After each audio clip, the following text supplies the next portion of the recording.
आइए हमारे साथ उस महत्वपूर्ण यात्रा पर चलते हैं जिसने आधुनिक इजराइल के निर्माण का मार्ग प्रशस्त किया। हमारी कहानी यहूदी लोगों की अपनी मातृभूमि की चाहत से शुरू होती है, जो सदियों से बिखरे हुए थे। 19वीं सदी का उत्तरार्ध यूरोप में बहुत उथल-पुथल और परिवर्तन का समय था। यह महाद्वीप तेजी से औद्योगिकरण के दौर से गुजर रहा था, जिससे शहरों और समाजों का अभूतपूर्व गति से रूपांतरण हो रहा था। कारखाने बन रहे थे, रेलवे का विस्तार हो रहा था और नई तकनीकें दैनिक जीवन में क्रांति ला रही थीं। हालांकि प्रगति के इस दौर में महत्वपूर्ण सामाजिक और राजनीतिक तनाव भी थे। इस पृष्ठभूमि के बीच आर्थिक चिंताओं और राष्ट्रवादी उन्माद से प्रेरित होकर यहूदी विरोधी भावनाएं भड़क उठीं। कई यूरोपीय यहूदियों के लिए, जिन्होंने लंबे समय तक भेदभाव और उत्पीड़न का सामना किया था, अपनी प्राचीन मातृभूमि सियोन की भूमि पर लौटने का विचार अधिक गहराई से गूंजने लगा। यह तड़प केवल एक उदासीन सपना नहीं था, बल्कि उन कठोर वास्तविकताओं का एक हताशाजनक प्रतिक्रिया थी जिनका उन्होंने सामना किया था।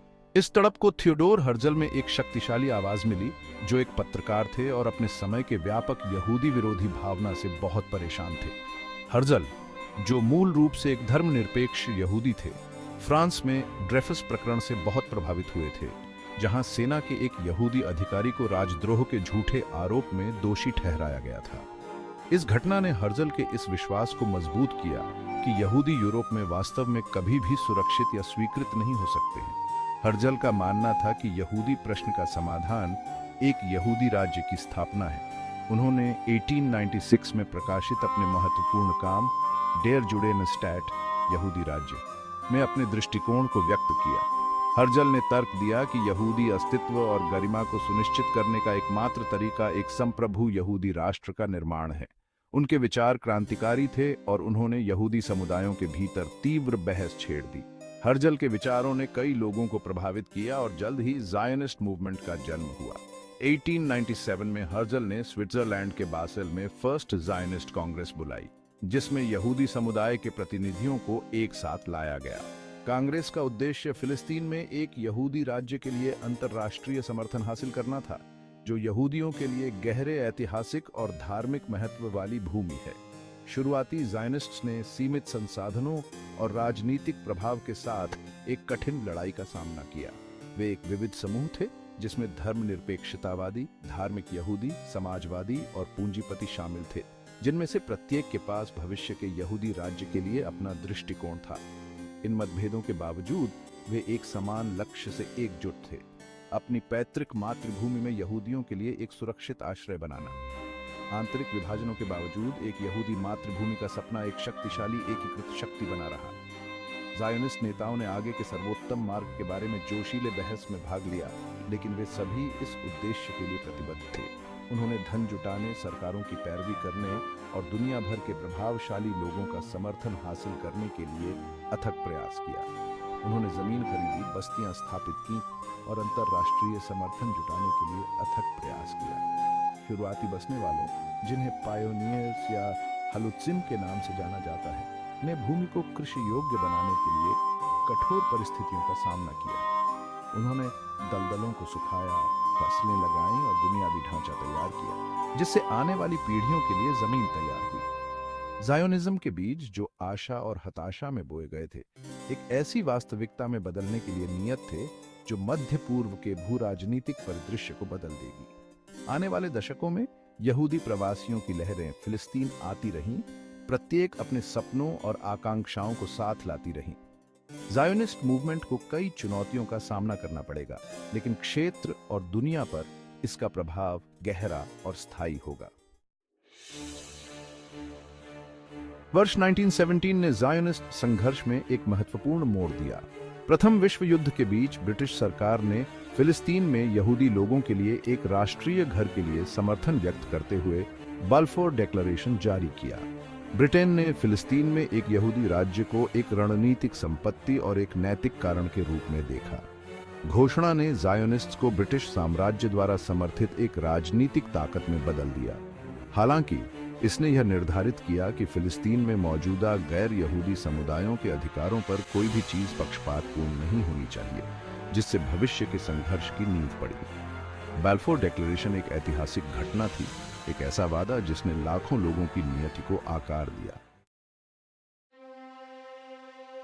प्रथम विश्व युद्ध समाप्त होने के साथ ही एक नए विश्व व्यवस्था का उदय हुआ।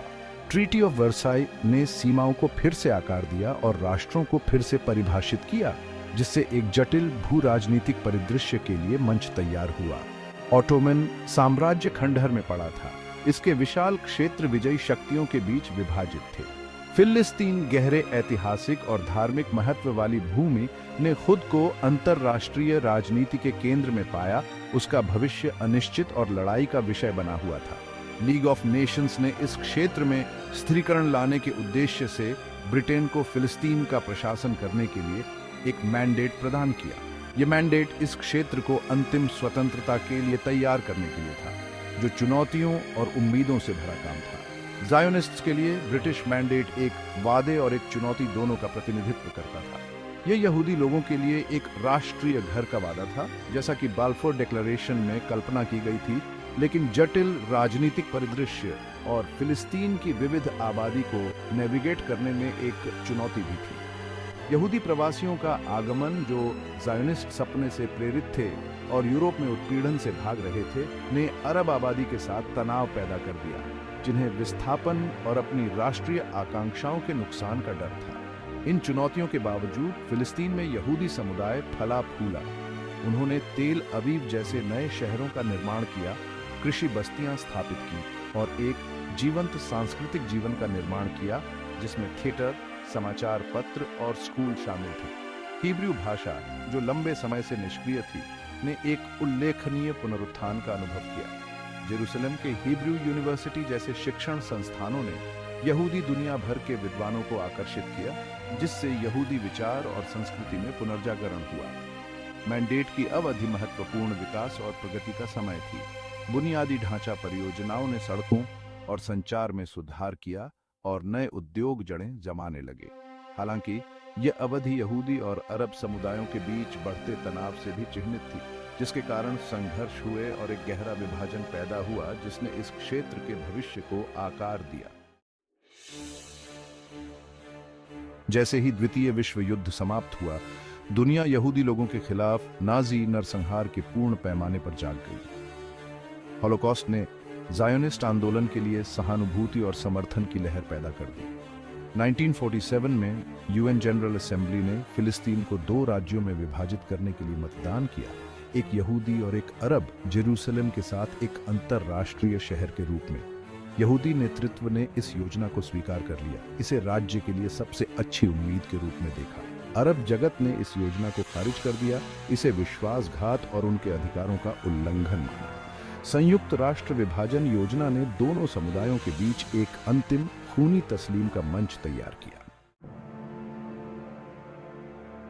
14 मई 1948 को डेविड बेन गुरियन ने तेल अवीव में इजराइल की स्वतंत्रता की घोषणा को पढ़ा। घोषणा ने इजराइल राज्य के जन्म की घोषणा की, जिसमें यहूदी लोगों के भूमि से प्राचीन संबंध और आत्मनिर्णय के उनके अधिकार की बात कही गई थी। यह आशा की घोषणा थी, एक ऐसे राज्य की कल्पना करना जो अपने सभी नागरिकों के अधिकारों को कायम करेगा। खुशी इस बात से कम हो गई थी कि संघर्ष अभी खत्म नहीं हुआ था, क्योंकि आसपास के अरब राज्य हमला शुरू करने की तैयारी कर रहे थे। घोषणा ने नवजात राज्य के लिए एक नई और खतरनाक यात्रा की शुरुआत की। इससे पहले कि इजराइल खुद को अस्तित्व के लिए एक हताश संघर्ष में पाता, स्याही मुश्किल से सूखी थी। इजराइल राज्य की घोषणा ने मध्य पूर्व को आग लगा दी। आसपास के अरब राज्यों ने नवजात यहूदी राज्य को मिटाने के उद्देश्य से एक समन्वित आक्रमण शुरू किया। इजराइल के लिए यह भारी बाधाओं के खिलाफ अस्तित्व की लड़ाई थी। संख्या और हथियारों में कम होने के बावजूद इजरायलियों ने दृढ़ता और दृढ़ संकल्प के साथ लड़ाई लड़ी। उन्होंने असंभव जीत हासिल की, अरब प्रगति को रद्द कर दिया और प्रमुख रणनीतिक क्षेत्रों को सुरक्षित कर लिया। युद्ध एक क्रूर मामला था जो कई मोर्चों पर लड़ा गया, जिसने इस क्षेत्र पर एक अमिट छाप छोड़ी।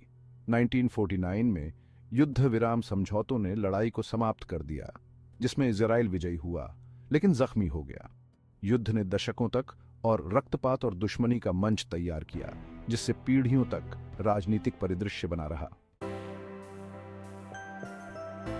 बंदूकें शांत हो गईं और इजराइल ने राष्ट्र निर्माण के कठिन कार्य की ओर रुख किया। स्वतंत्रता की घोषणा ने एक नए युग की शुरुआत को चिह्नित किया, लेकिन यह एक लंबी और चुनौतीपूर्ण यात्रा की शुरुआत थी। युद्धग्रस्त राष्ट्र शरणार्थियों से भर गया, जिससे संसाधनों पर भारी दबाव पड़ा। यहूदी प्रवासियों की लहरें यूरोप, मध्य पूर्व और उत्तरी अफ्रीका से आईं। प्रत्येक अपनी संस्कृति और परंपराओं को साथ लाए, जिससे नए राज्य की समृद्ध टेपेस्ट्री में इजाफा हुआ। फिर भी इजराइल ने आदर्शवाद, आवश्यकता और अतीत के कष्टों की स्मृति से प्रेरित होकर दृढ़ता का परिचय दिया। हॉलोकॉस्ट से बचे लोगों ने विशेष रूप से राष्ट्र के चरित्र को आकार देने में महत्वपूर्ण भूमिका निभाई। उनका लचीलापन और दृढ़ संकल्प इजरायली समाज की आधारशिला बन गया।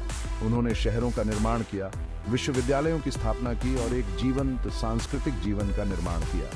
जेरूसलम में हिब्रू यूनिवर्सिटी और हाइफा में टेक्नियन जैसे संस्थानों की स्थापना ने भविष्य के नवाचार और शिक्षा के लिए नींव रखी।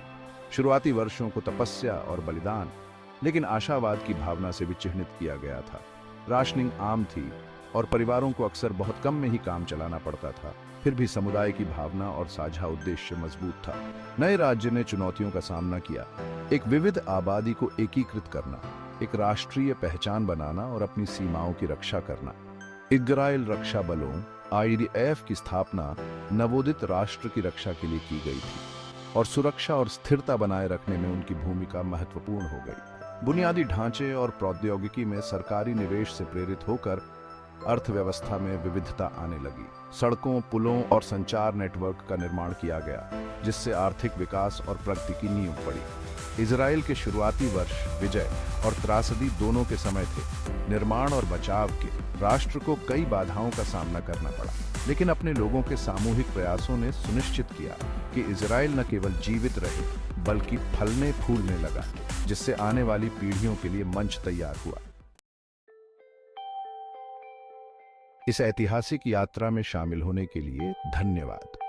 हमने उस कठिन रास्ते को पार कर लिया है जिसके कारण इजराइल राज्य का जन्म हुआ, जो विजय और त्रासदी दोनों से चिह्नित यात्रा थी। उन घटनाओं के बारे में अधिक जानकारी के लिए बने रहें जिन्होंने हमारी दुनिया को आकार दिया है।